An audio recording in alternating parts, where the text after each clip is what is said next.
Okay, this is day 58, and it's we're going to be talking about atomic structure. We continue our lessons on atomic structure with the Aufbau principle.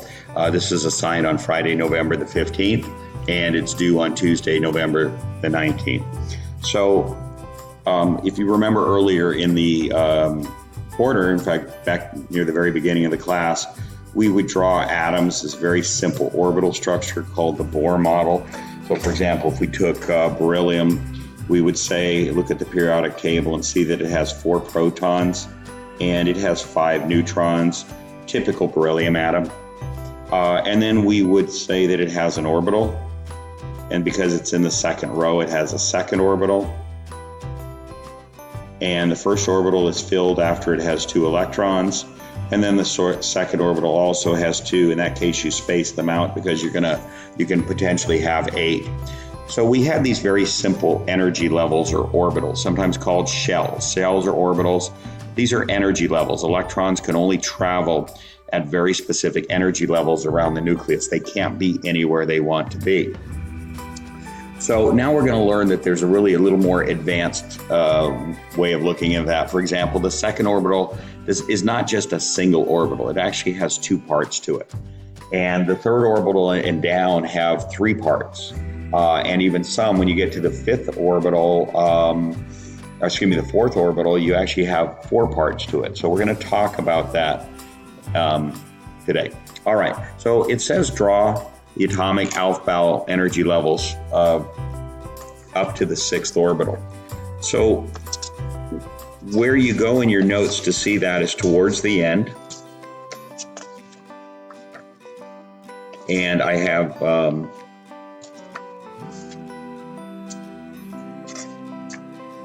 that there.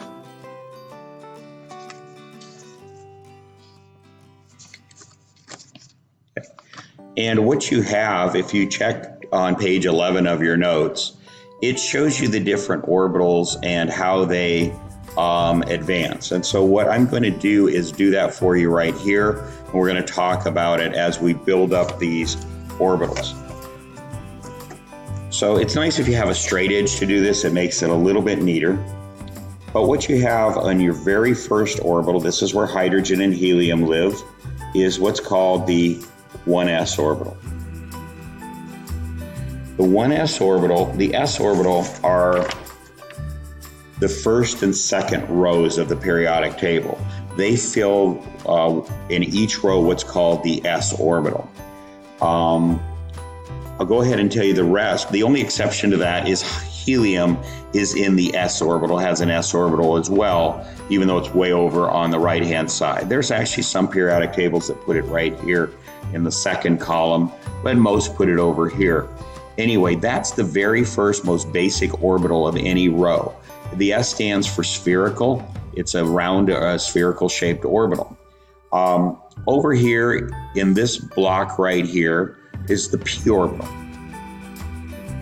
And then the transition metals form what is called the d orbital.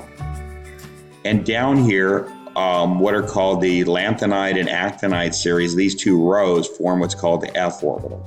So we're going to go ahead and draw those, and I'll show you how to do it. Again, you can use the little table that's on page 11 of your notes right here to do this. So let's just take a look at this. The first row, this represents the first row, has a 1s orbital. That can hold 2 electrons. So that would be the electrons from hydrogen and from helium. Okay, so let's look at this. So 1s is the first orbital. It's a spherical shaped orbital, and that's hydrogen and helium. Then when we get to the second orbital, we've always treated it as just a single circle that can hold 8 electrons. But it's actually broken into 2 parts. The 2s orbital, and that's occupied by the electrons that come from lithium and beryllium. So as I said, the s orbital is the first 2 columns of the periodic table. Then we have something that we haven't talked about, the p orbital. It's a little bit higher energy level. So in other words, not all of the s electrons are at the same energy level. We've drawn them as though they are. We've drawn them basically like this. We've drawn them all, if we were to fill this up with 8 electrons, they all were pretty much, we talked about them as though they're all at the same energy level, exactly the same. But really 2 of them are at a little bit lower energy level. So this is the 2s, so that would be the first 2 electrons for lithium and beryllium. And then each of these little bubbles here holds 2 electrons. So 2 electrons, 1s, 2 electrons, the 2s can hold 2 electrons. Then each of these can hold 2 electrons. So if you count, that's 2, 4, 6 electrons. And whose electrons are those? Those are the electrons from boron through neon.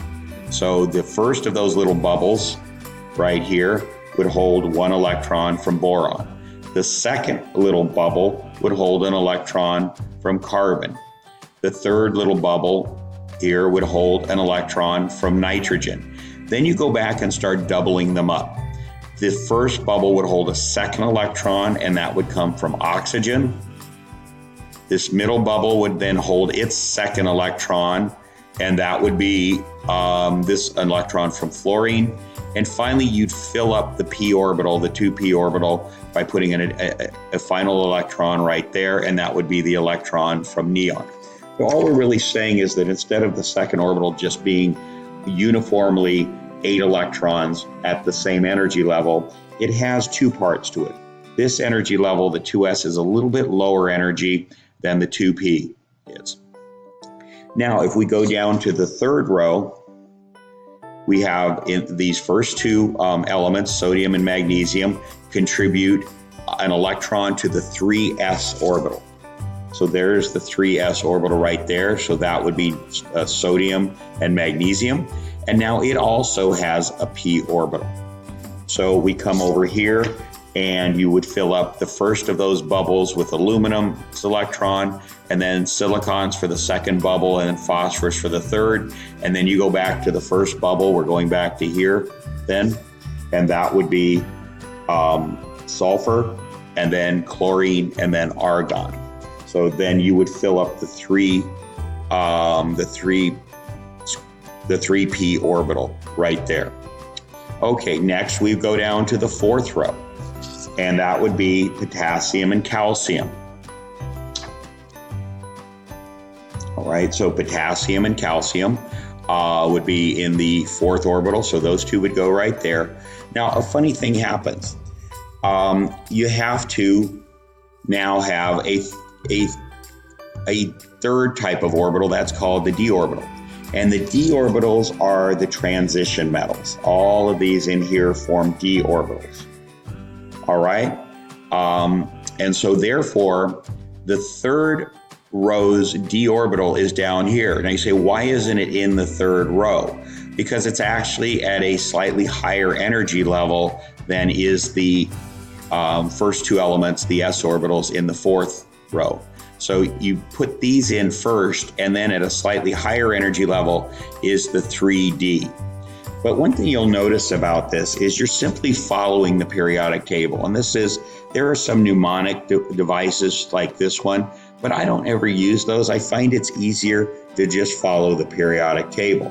So after 4s comes 3d. So just remember, any rows or any period's d orbital is always 1 row below it. So this right here, from scandium over to zinc, is not the 4d orbital, it's the 3d orbital. So the 3d is 1 row below the third row. The 4d orbital is down here, it's 1 row below the fourth row, and so on and so forth. So what we do is we have 2 4s electrons, and they go right here. And then we have 1, 2, 3, 4, 5, and each one of those can hold 1 electron. So that's a total of 10 electrons right there. So in the first of these, you have scandium would go right here. The next one would be titanium, would go right here. The next one would be vanadium, would go right here. Next is chromium right here. And next is Manganese is right here. Okay. After that, you go over to iron, and that goes right here, back to the first bubble, and then cobalt, the second bubble, nickel, the third bubble, copper, the fourth bubble. These are all doubling up, and then zinc finally fills the 3D orbital, and by then you're over to gallium. All right? So once you've gotten the 3D filled, you now go to the 4p. So look how this is. You have 4s, and then the next energy level up is not 4p, it's 3d. And then after 3d, then you go to 4p. So the S and P orbitals are always in the same row that they're supposed to be in. So 4s is these two, 4p is also in the fourth row. It's the d orbitals that are one row below where their row number is. Okay, that's called the principal quantum number. All right, same thing, and we keep moving on. So what I'm going to do is I'm going to just show you how, using the periodic table, you can draw these. It's not too hard, and you just follow the periodic table. It will guide you through these orbitals. So the first orbital, again, we said is the 1s. That's the hydrogen and helium orbital. So I'm going to come over here and start drawing these. So there's the 1s. All right, and if you want to do this, go ahead and write the atomic symbols there so you know which electrons go there. What it means is the highest electron, the highest energy electron for each of these goes in that orbital. So first you have hydrogen and helium. Now we come down to the second row. We have lithium and beryllium. That's also an s orbital. So that's the 2s orbital. Again, that's a spherically shaped orbital. We'll get into orbital shapes here in just a little bit. And you're going to basically try to do this. Try to draw all of your s orbitals kind of in one column. And just to make this neat, draw your p orbitals next to it. Draw your d orbitals over here. And your f orbitals over here. And we're not going to really get too deeply into f orbitals here. By the way, they always go in this order, S, P, D, F. You can try to think of a mnemonic that helps you to remember that. And that's the order of the orbitals always for any energy level, for any particular row. All right, so 2s is going to be lithium and beryllium. So lithium would contribute the first electron here, and beryllium would contribute the second electron here. Now we skip straight across over here, and this is the p orbital. I call it the potato orbital, and you'll see why in a moment, just to help you remember what the shapes of the orbitals are. And there it is right there.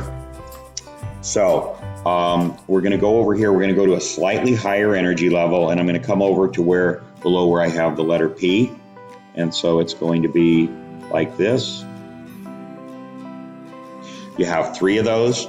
And they have labels. They're going to be called this is the 2p, and it's px, py, and pz. All right, and so we have boron, carbon, nitrogen. So we're going to explain this principle later, but the way they get placed is boron goes in px, carbon goes in py, nitrogen goes in pz. And then you have oxygen, fluorine, and neon. So oxygen goes in px, fluorine in py, and neon in pz. All right, now we're just following the periodic table. We're going to come back, and now we're in the third row, and we're in the s orbitals for the third row. So we come back over here.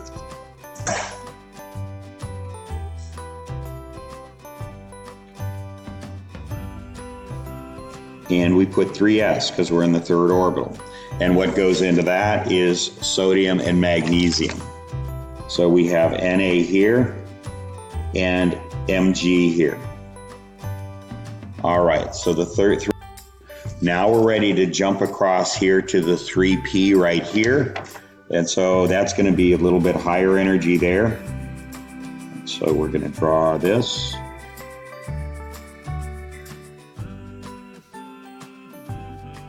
And this is the 3p orbital, and that's px, py, pz. All right, so what goes in there? Aluminum, and then silicon, and then phosphorus.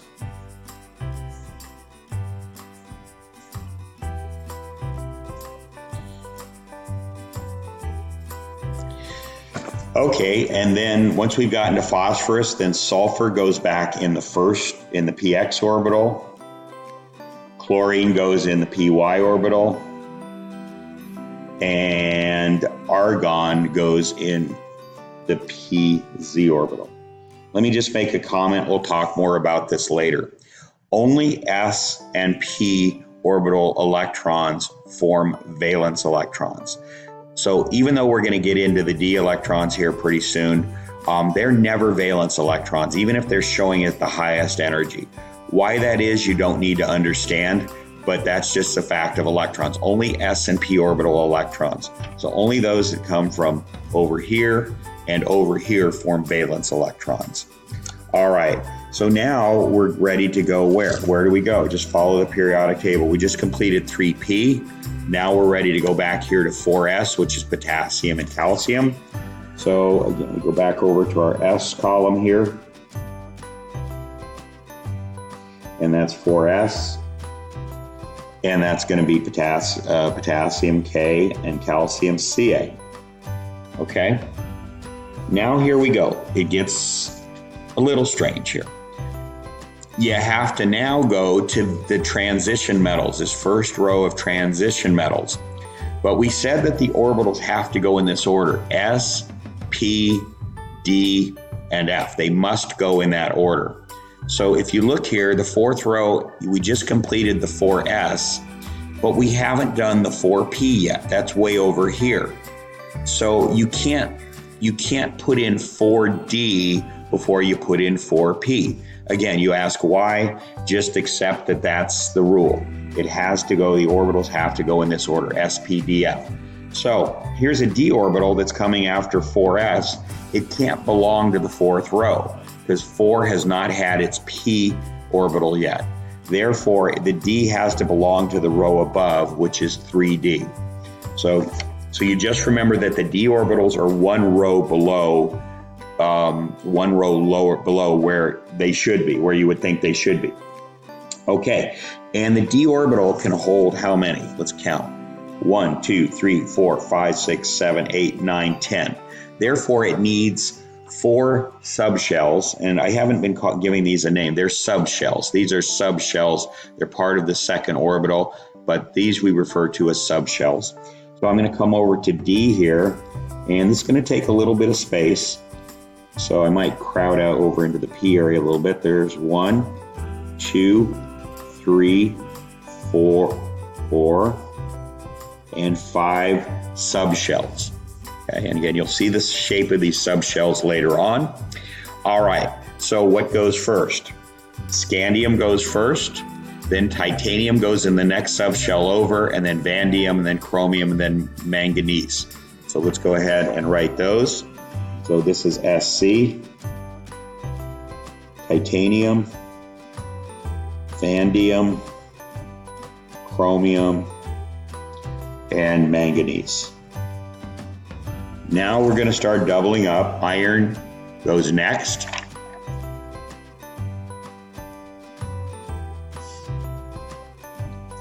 Cobalt. Now there are some exceptions in here, which I'm going to talk about later, but right now you're at the basic level of learning this, and so I'm going to just teach you the natural order that these things go in and talk to you about exceptions later on, okay? But let's just say everything is going in exactly like this. So again, understand how they went. 1, 2, 3, 4, 5. Then you come back here for 6, 7, 8, 9, 10 along this row of transition metals right there, okay? Now that we've gotten through the 3D, we're now ready for the 4P. We're back in the fourth row. We're still in the fourth row. We had to make this a D of 3 because P has to come before D. So 4S and then 4P. All right, so we're going to bring it up here.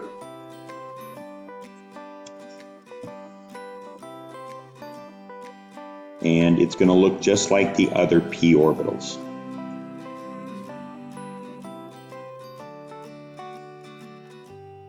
All right, so this is 4p. And again, it's px, py, pz. And we come down to the fourth row, which is right here. And it's gallium, germanium, and arsenic for the first electron in each subshell. And then selenium, bromine, and krypton. So go ahead and fill those in. So it's Ga, Ge, and As. Now we go back to here, and we have selenium, Se, bromine, and krypton. Okay, and that takes care of the 4p. Notice that at the end of p orbitals, with the exception of the 1s, all of your noble gases are at the end of p orbitals. So that explains why you have 1, 2, 3, 4, 5, 6, 7, 8. You have 1, 2, 3, 4, 5, 6, 7, 8. You have 1, 2, 3, 4, 5, 6, 7, 8 ending with a noble gas. So again, only the s and p orbitals are valence electrons, not the d orbitals. All right, let's keep going. And looks like I might run out of space here. If I do, I'll just continue this somewhere else. You might want to do this on a separate sheet of paper. Okay, so the s orbital, and this is the 5s. Okay, and so what goes there is rubidium and strontium right there. That's in the 5s. So Rb and Sr. Okay, again, you're doing this on line paper. I'm kind of constrained by some space that I created on this sheet, but you should be doing this on line paper. I would actually give this a full side of line paper. If you haven't been doing that, that's the way you would want to do that. Okay, so I'm going to go ahead and continue on another piece of paper here. So what comes after 5s? It's another d orbital. Okay, which d orbital is it? It can't be 5 because 5 has not had its p.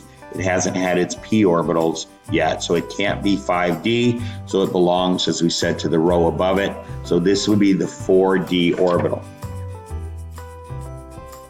So I'm going to come over here to my d column and line these up.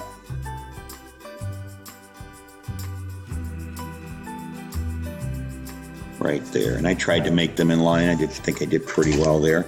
Okay. So now you're going to do the same thing. You start with yttrium, and then zirconium, and then niobium, and so on and so forth. So the first one here is, let's label this, not 5, it's 4D, and that's going to start with Y. And next is going to be ZR. And I'll tell you the names of these, just like we had PX, PY, PZ. Let me go ahead, since I started this, and finish. This is NB. Next is molybdenum. That's MO. Next is technetium, TE. It's a question whether that's really a natural element or not. It doesn't last for very long in nature, and it kind of just disappears. Okay, now we go back, and now we go to ruthenium.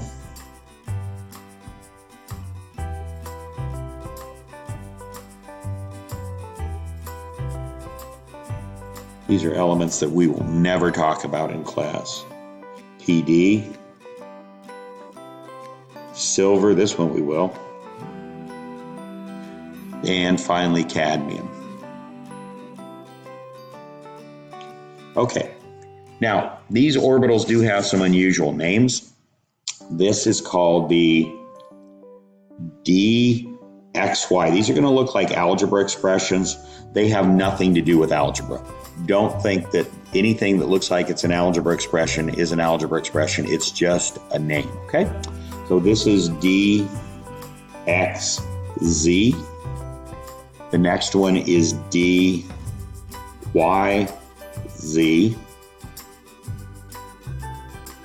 Okay, the next one over is D, x squared minus y squared. So let me again emphasize, these look like algebra expressions. They're not. They're just names. There's no math involved here.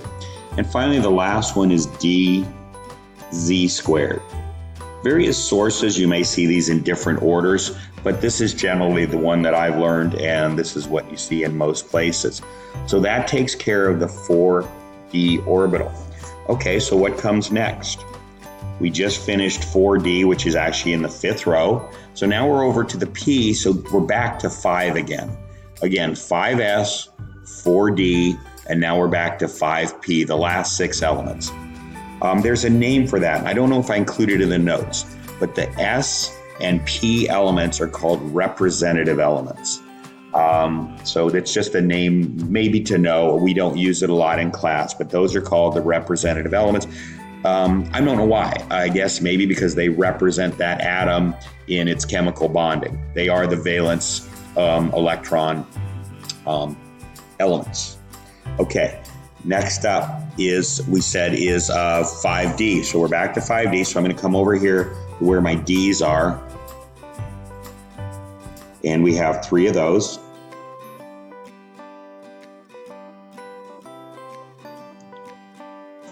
Okay, I tried to draw them above the D and didn't do such a great job there.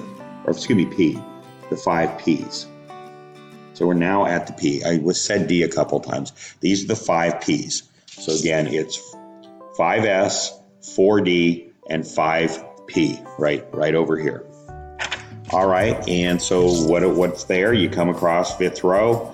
So you got indium through xenon there. So again, just put them in the proper order. So this is IN. The next element over is tin, SN. And they want to remain unpaired until they have to pair up. And this is I. The next one after tin is antimony.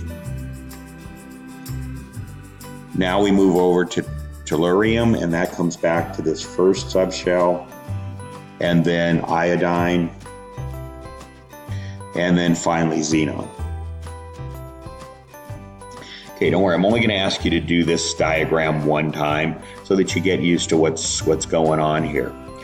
All right, now we're going to go down to the 6s.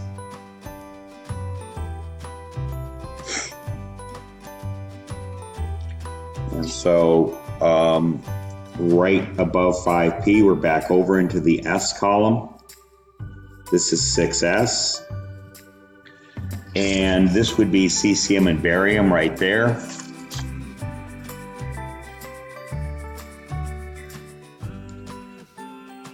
Okay, now a funny thing happens here. Not so funny, but is you have something that happens here. Cesium, barium, you go one element into the 5D orbital. This is the 5D orbital because it's in the 6th row, but it's the D orbital of the 5th principal quantum number, or the 5th row. So 5D, but you go one element over and you notice this dark heavy line comes down here. So right there after lanthanum, you've got to fit this row down here. And there's 14 elements in each of these rows down here. So all we're doing is putting the first of those 2 rows.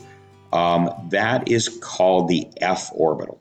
All right, so we said there were 4 orbitals, S, P, D, and F.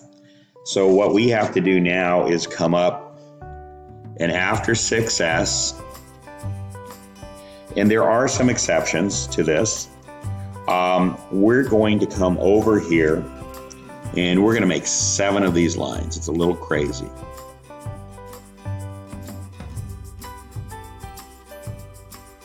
We will virtually never talk about the 7th orbital. And on the AP exam, they might ask you one little question about it. I wouldn't even think about it.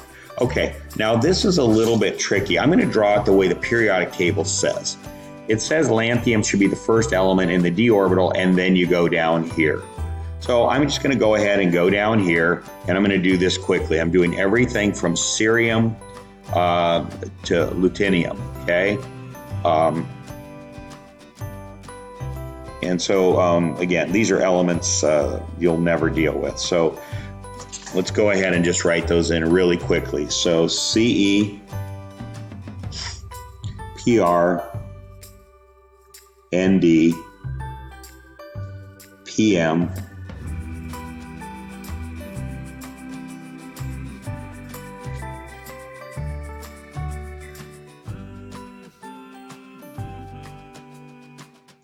and I noticed I only drew a 6. I need to have a 7th.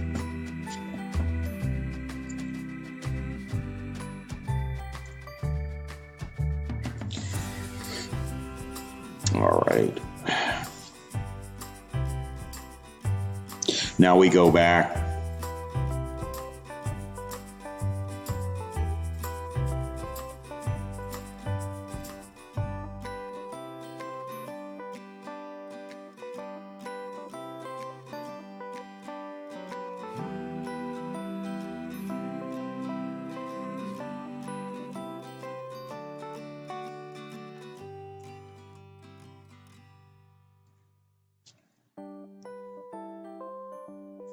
Okay, there you go. It's a little hard to read because they all have 2 letters to them.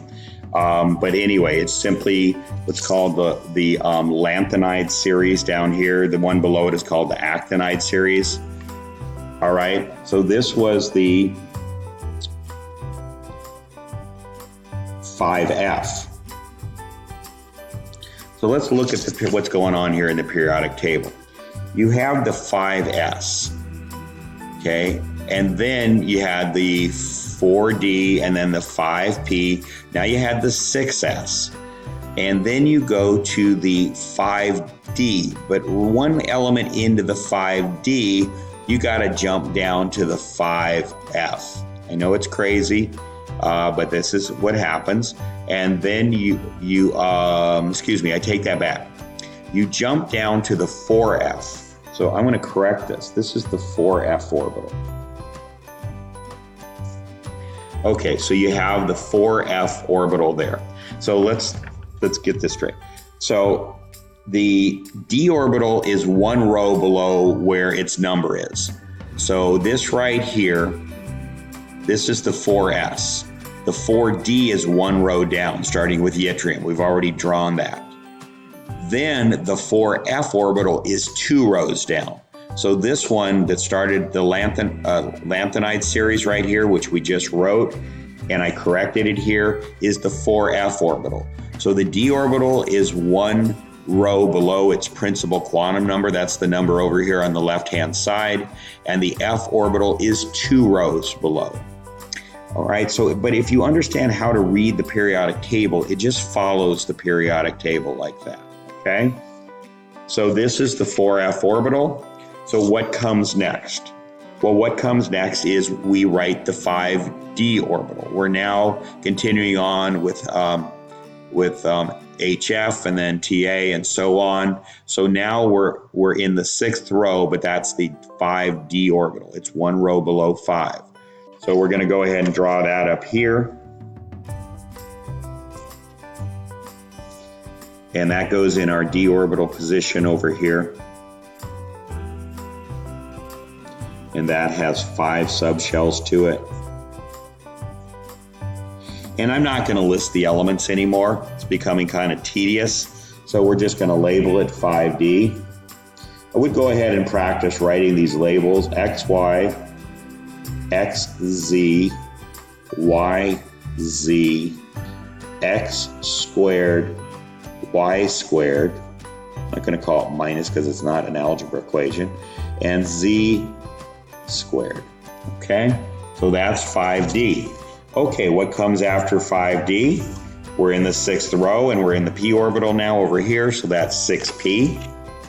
So I'm going to come up here and draw the 6p. It's just completely confusing, this order, unless you learn how to just read the periodic table and follow that. I found that's the easiest way. Not all of these mnemonics, I don't find that they're really that helpful. Okay, anyway, we're done with this problem because it said draw them through the 6S. And we did that already. But I just wanted to show you how the F orbital works. It's kind of crazy, and I just wanted you to see that one time. Okay, we're moving on. We're already at 35 minutes on this video. We're going to move a little faster. All right, this is a number crunching problem. So go back to your notes. It says an atom has a mass of 9.11 times 10 to the minus 31 kilograms, which is in fact the mass of an electron. So I always label that M sub E.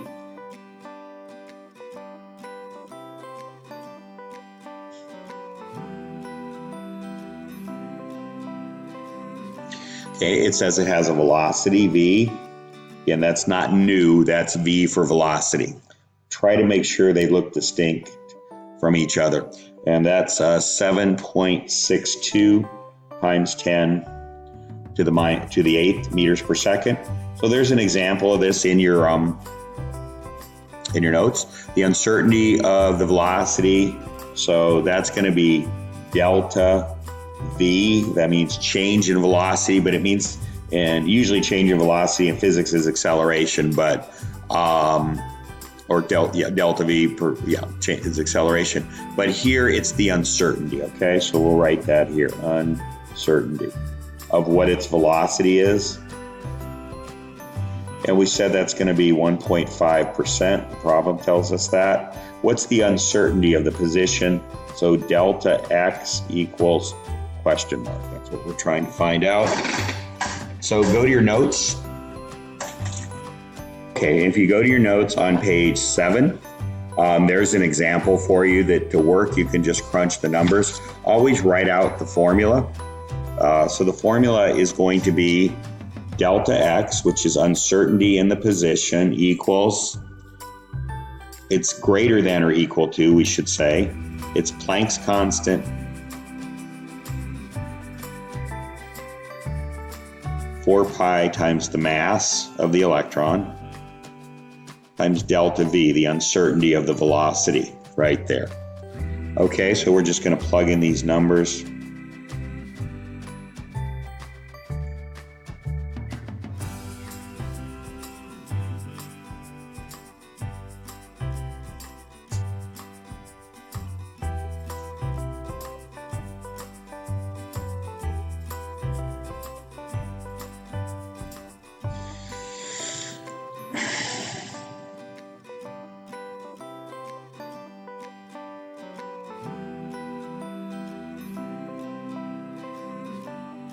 And the delta V we are given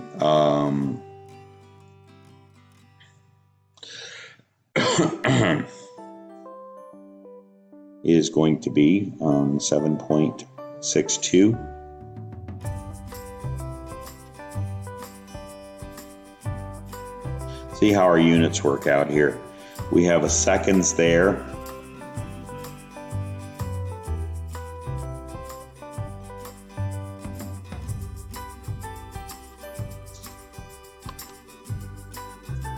Okay, so our units, I'm going to just show you this one time. What is a joule if you break it into its component units? It's a kilogram. You don't need to know this. This is physics. Meters squared per second squared. That's what a joule is. You break it into kilograms, meters, and seconds. So one of the seconds cancels with that second right there, so that square goes away. The other seconds cancels with this seconds down here. The kilogram cancels with kilograms, and one of the meters up here, because it's meters squared, cancels with this meters, and you're left with only meters, and that's what you express position in. Don't worry, you don't have to do that unit cancellation. Just understand it's going to work out to be meters, okay? So go ahead and do the numbers on this one. Okay, and what we get is delta X is greater than or equal to, and I get 0.0076 times 10 to the negative 34 minus negative 31 is going to be negative 3. You're going to end up adding the 31 to 34. That's going to get you to negative 3. And then you're going to subtract 8. If you like to do the bottom first, go ahead and do that. So negative 31 plus 8 is going to be negative 23. And then if you add 23 to negative 34, you get negative 11. And that's in meters. And if you adjust the decimal so it's a number between 1 and 10, you move this over 1, 2, 3 positions. 7.6 is a number between 1 and 10. So you write 7.6.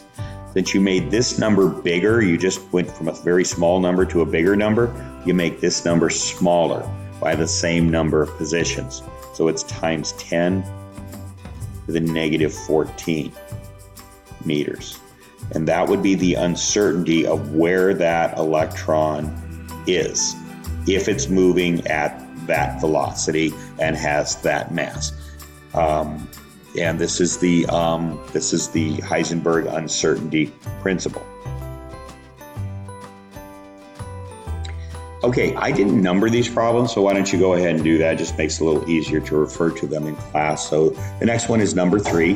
What is the significance of the Schrodinger equation and the wave function? So the Schrodinger equation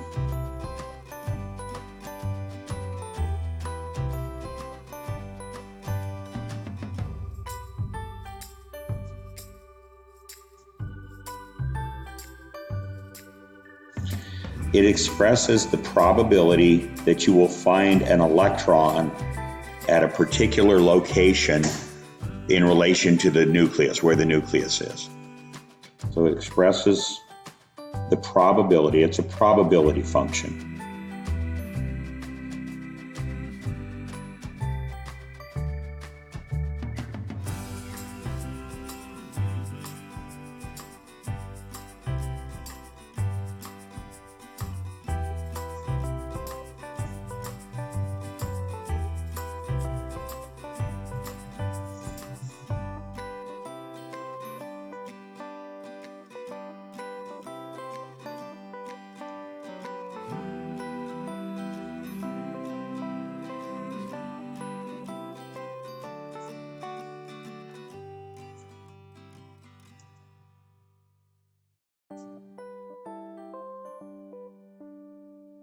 Okay, so I'll read it now that I've written it. The Schrodinger equation expresses the probability of finding an electron at a particular location around the nucleus. Okay, and what the Schrodinger equation gives you is the wave function. So you can just continue the wave function.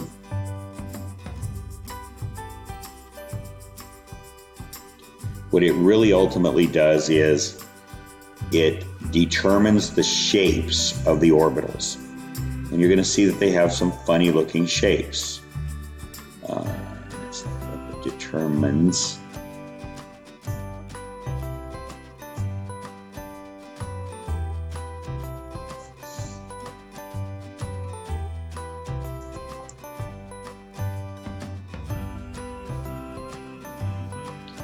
So I specify S, P, D, and F because the Bohr model just says everything's a circle. The electrons are just going around and around in circles. But this actually is where these funny shapes that you'll see of the S, P, D, and F orbitals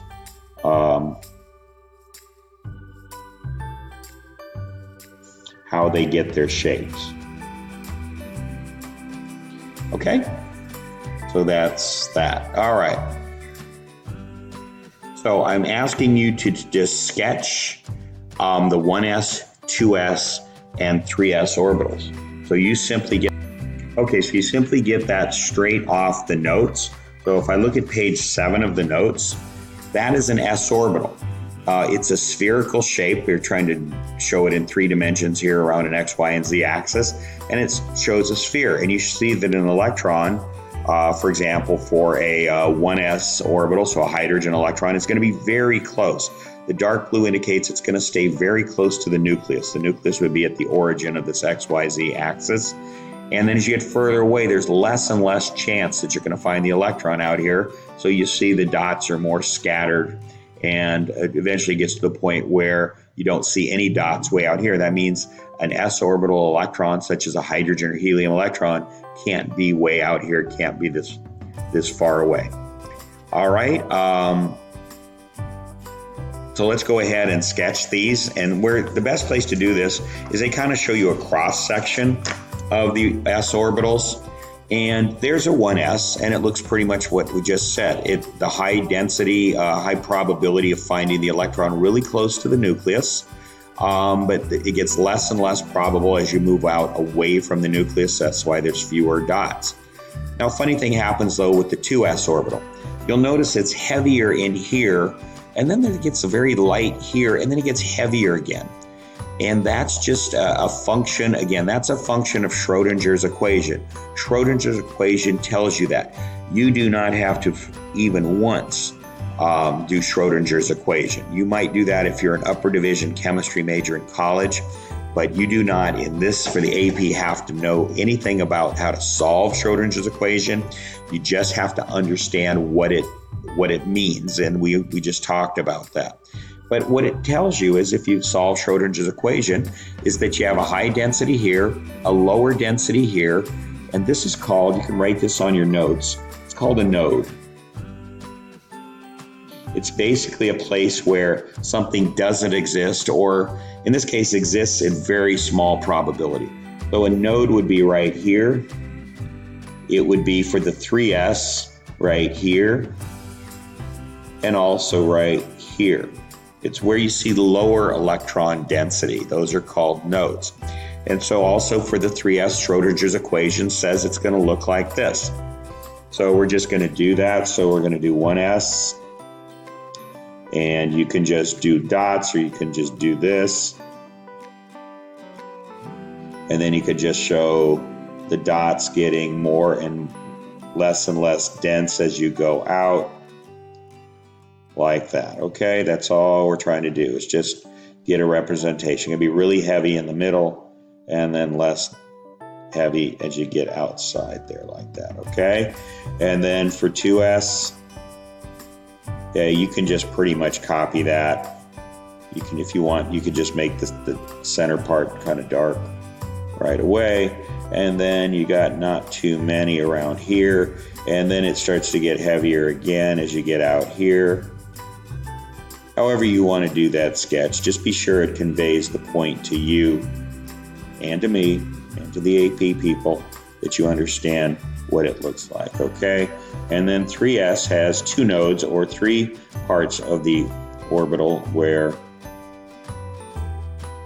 you're going to more likely find the electron like this.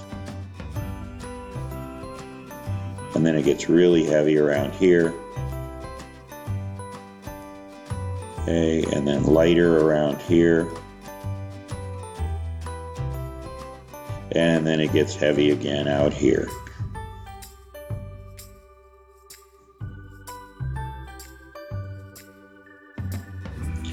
Okay, so there you go. You got one, you got a second one that's heavy right here. You got a third one that's heavy out here, okay? So that's the 1s, 2s, and 3s. Okay, sketch and label the p orbitals. I'd like you to do this with an axis.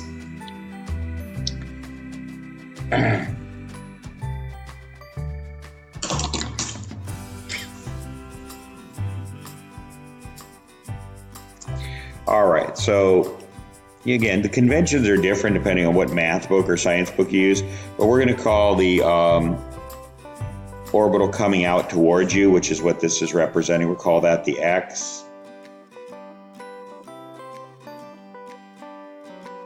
Okay, and then we're going to call this the one going across, the y. And then the one going straight up and down, the z. All right, so the p orbital, I call it the potato orbital, because loosely the orbitals look like potatoes. They really look more like balloons or something like that, but you know, just think potato for p. So S is spherical, P is potato. All right, so what you're going to have is you're going to have an orbital that looks like this, going on the x-axis, and then it's the same orbital. It's still the x-axis, it just has 2 different lobes to it, okay? There's a node right there, and these are lobes. So there you go. There's the px orbital right there, okay? So this is px. Now we're going to do one going this way along the y-axis. Again, if you're better at sketching things than I am, go for it, because if you can make it look nice, it conveys the information better. Okay, so there's PY, and now we're going to have one going up the z-axis. Try to draw them distinct enough so you can tell them apart, and one coming down. And this is PZ. All right, again, there's a better representation in your notes on page 8. That's really what you're trying to draw. If you want to draw them on 3 separate axes like that to be sure you're clear which is which, that's fine. But taken together, they look like this. Now, let me make a point here. I always assume that each of these lobes, since 6 electrons can fit into the p orbital, again, go back to what we did earlier, that each one of these lobes had exactly 1 electron or could hold exactly 1. That's not true. When we get to the d orbital, you'll find it has 14 different, or more than that, different lobes. The f orbital, rather. The d orbital has a bunch, so it's not necessarily 1 electron per lobe. These are simply the probability where the zone near the nucleus, you assume the nucleus is in the middle of this whole thing, and that's where a p orbital electron would likely appear. All right, so that's the px, py, and pz orbitals. All right, next up is sketch the d orbital. This is a mess. If you can't draw any better than I can, this is not going to be pretty. But you go to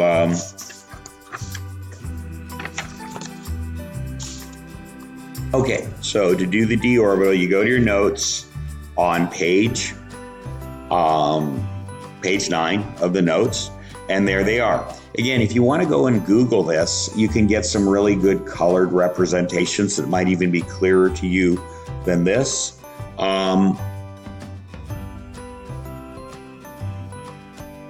So let's go ahead and do this one. And I think it probably benefits you to do this on different axes. All right, so I'm going to start off with this, and this. Okay, and what we're going to start with is the dxy. All right, let's label the orbitals. This is going to be x, y, and z. Okay, and where the dxy is going to be, I might even write this out.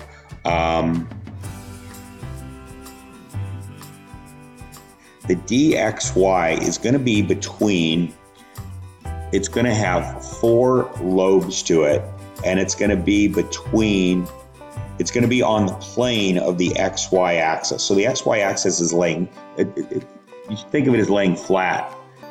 It's flat, it's like this. So these are going to be on this plane. It's really hard to sketch. So write out, I'm going to have you write out the dxy is, let me write it out, is 4 lobes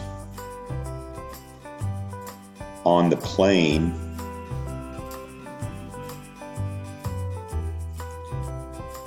of the xy axis. And this is important too. And each lobe is in between the axes. Notice the p orbitals, if you go back there, they're actually on the axis. These are in between the axes.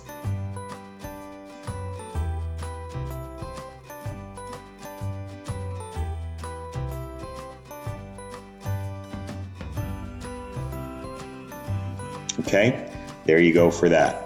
Now we're going to do the xz. Doesn't really matter what order you do them in, just as long as you understand that. Okay, so here's x, y, and z. So the XZ are on this plane between the X and Z axis. So it's kind of like this. I'm trying to show you with my hand. That's the plane. So it's going to come out. And again, it's really hard to draw this perspective. So it really makes it effective. But these are supposed to be. So these are on the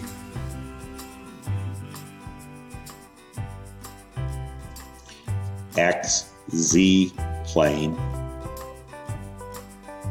and in between axes, in between the X and Z axes.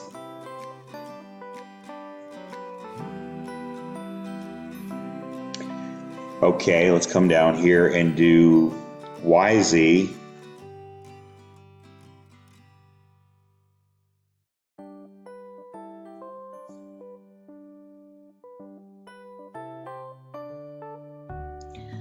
So these are going to be on this plane going this way like that. Okay, it's coming up, going out, it's going this way and this way. All right, so that's going to be, it's going to come over towards the y-axis there. It's going to go down in this direction. It's going to go down here and it's going to go down there. So again, it's probably better to describe it and to get a good three-dimensional image of it online. Or the notes is okay, but online you'll find some better images. Okay, so this is on, this is D. I should have written this one. This is D XZ. This is DYZ. Is on the YZ axis, or it's on the YZ plane in between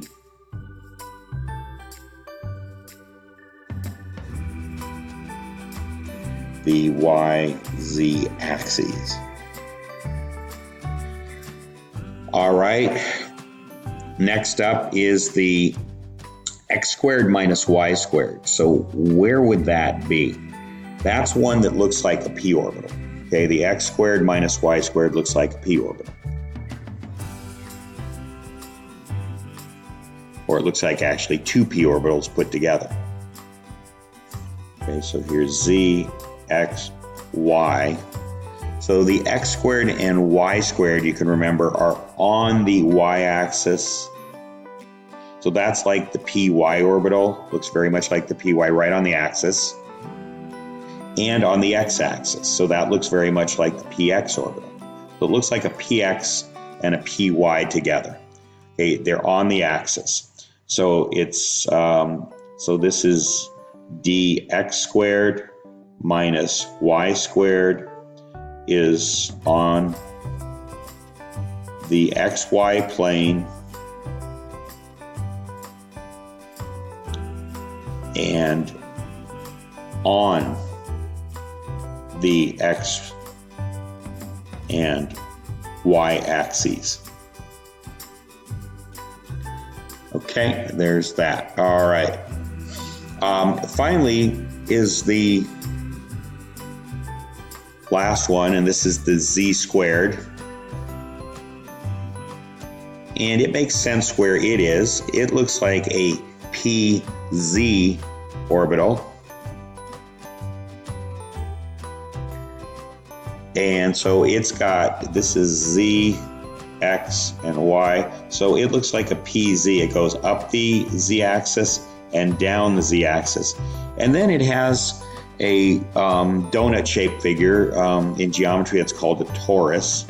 And it is on the, boy, it's hard to draw this. It's on the xy plane right there. So I'm just going to draw it like that. So the this is on the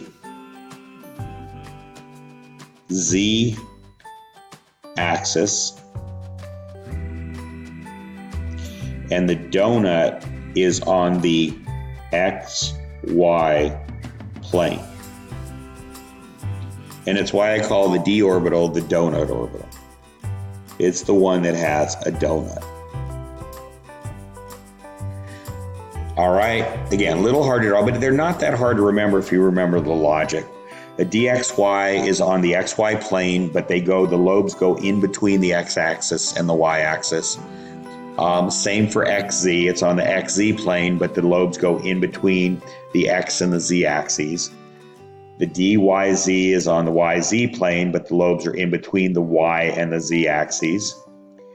The x squared minus y squared looks like a px orbital and a py orbital. That's the way to just remember that. And then finally the z squared orbital, and I should have written that here, it's dz squared, looks like a pz orbital. It goes up and down the z-axis, and then it has the donut, and that's why we call it the d orbital. We call it the donut orbital. All right, so there are 18 columns in the periodic table. Excluding HE, what I should have asked you to do is what I meant to do and why I gave you the space, but I didn't say it, is just sketch a periodic table. You don't have to do it in great detail, but just do it. I'm going to do kind of a rough periodic table. It's going to look just the outline of it. It's like this.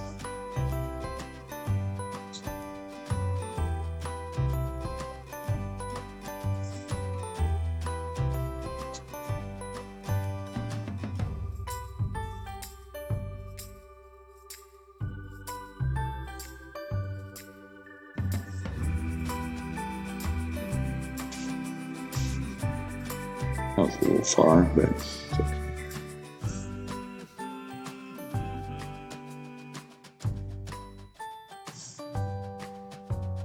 Okay, and if I don't have it exactly to, scale, that's okay. All right, something like that. There's an outline, okay? So this down here, the first two columns, this is the s orbital. And you have to add helium into that as well.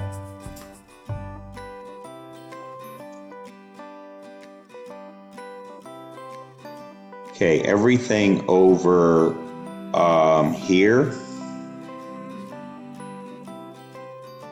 this is the d orbital. All these nonmetals and noble gases, those make up the the p orbital. Bad. P orbital, that's the p orbital. The transition metals,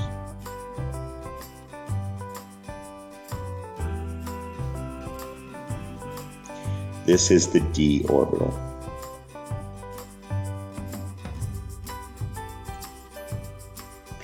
Okay, and down here you have those two rows down at the bottom.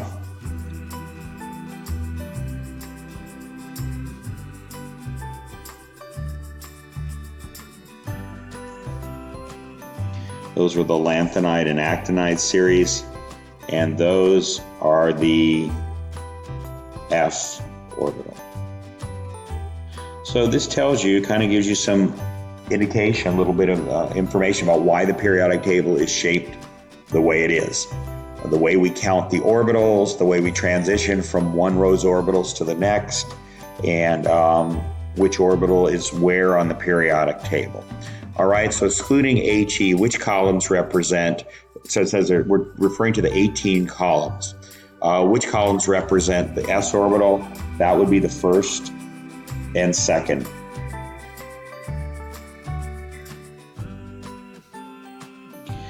And if you want to get thorough, you can say alkali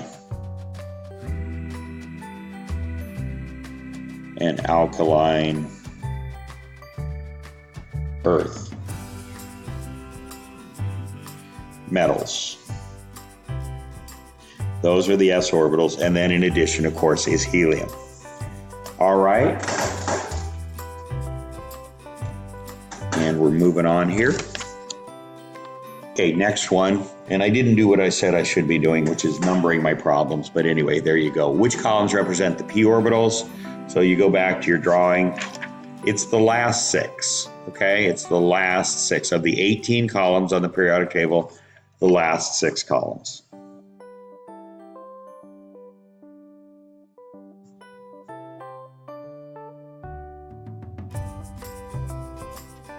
okay, which columns represent the d orbitals. And you can say the third, fourth, fifth, sixth, seventh, eighth, ninth, 10th, 11th, and 12th. Those are the 3rd through the 12th.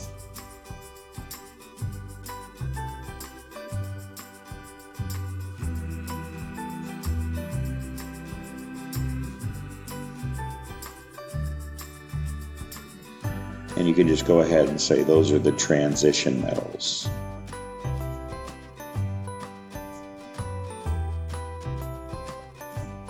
Okay, what rows represent the f orbitals, and those would be the, how do you want to say those? The bottom two.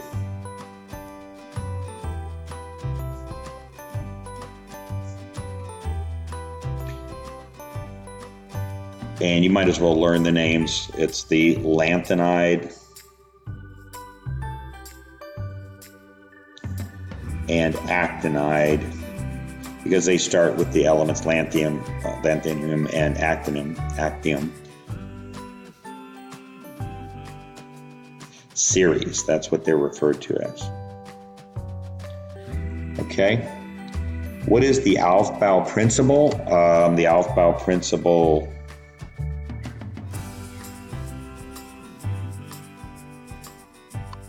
Okay, the Aufbau principle states,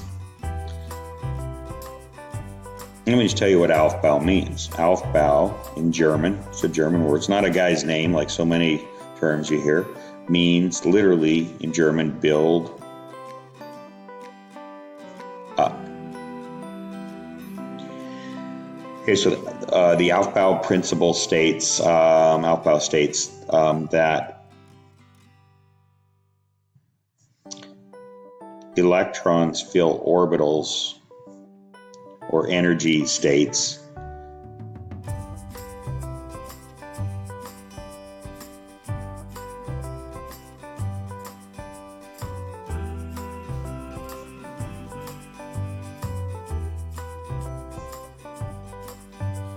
from lowest to highest energy.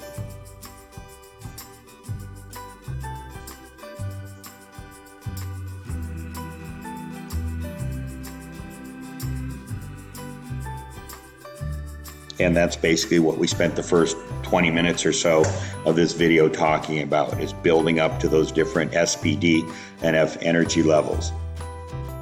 Okay, all right, so what is Hund's rule? All right, so Hund's rule states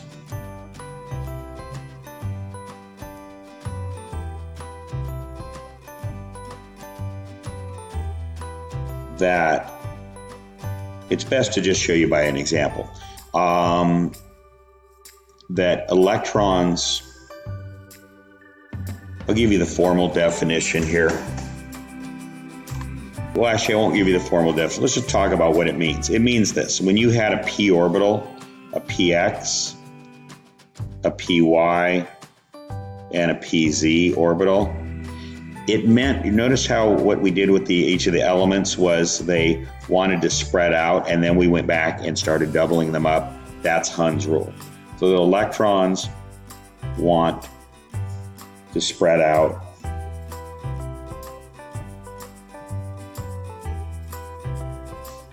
in a, and I'm going to use a word we haven't defined, but we're just about to do that, in a degenerate, it means the same energy level, orbital,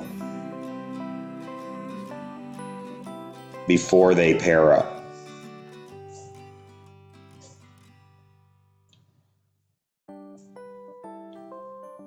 And I'm going to show you something I haven't shown you yet. And this is the electron spin. That's going to be the next definition. So for a particular element, you have an upward arrow. And then the next one, you have your next upward arrow. And then the next one, you have your next upward arrow.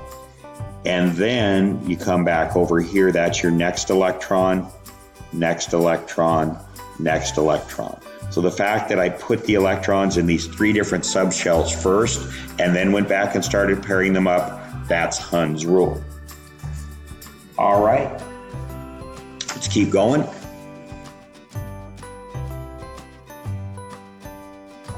All right, so what is the Pauli exclusion principle? Well, it's kind of what I just showed you there. If this is Px, this is Py, and this is Pz, and I showed you that you had up arrow, you spread out the electrons first, that's Hund's rule. And then notice when I put the arrows that doubled them up, I had a down arrow. That is that electrons have to have an opposite spin to share the same subshell. It's almost like electrons are both negative, as you know, so they repel each other, they push apart. But if they have what's called an opposite spin, they're literally spinning in opposite directions, that minimizes the repulsion. They don't push each other apart quite as hard, and so they're allowed to live in the same subshell together. Two negative charges can live together without pushing each other totally apart. So Pauli exclusion principle states, they use this fancy term that they want to maximize their spin, but it means that electrons in the same subshell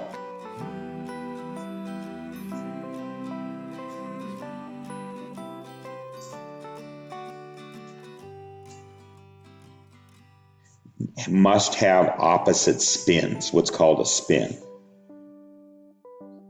Whether that's literally what they're doing or not, I'm not sure anybody really knows, but that's kind of the metaphor at the very least that is used, or the expression that's used. So they must have opposite spin.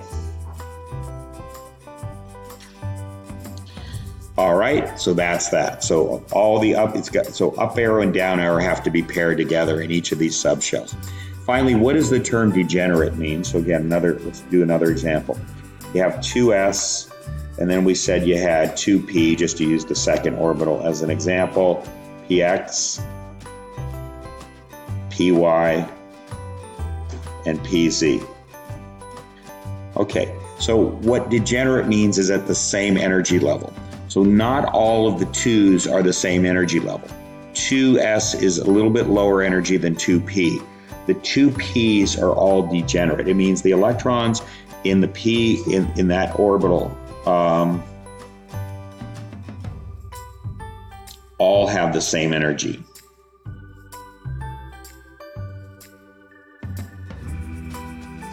So degenerate means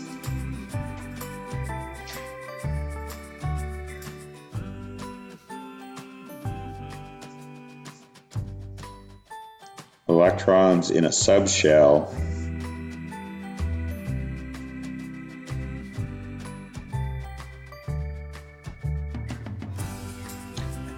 let me try that one again. In a subshell have the same energy. So all the p electrons have the same energy, but the s and the p electrons don't have the same energy. And that's what degenerate is. Okay, this wraps up this part of the assignment. I'm going to do a couple of the Aufbau exercises with you and show you how to do the notation, the electron configuration notation. I'm going to do that on a separate video. You can get to work on this one, and I'll have that one up later on Saturday. So I'll talk to you later.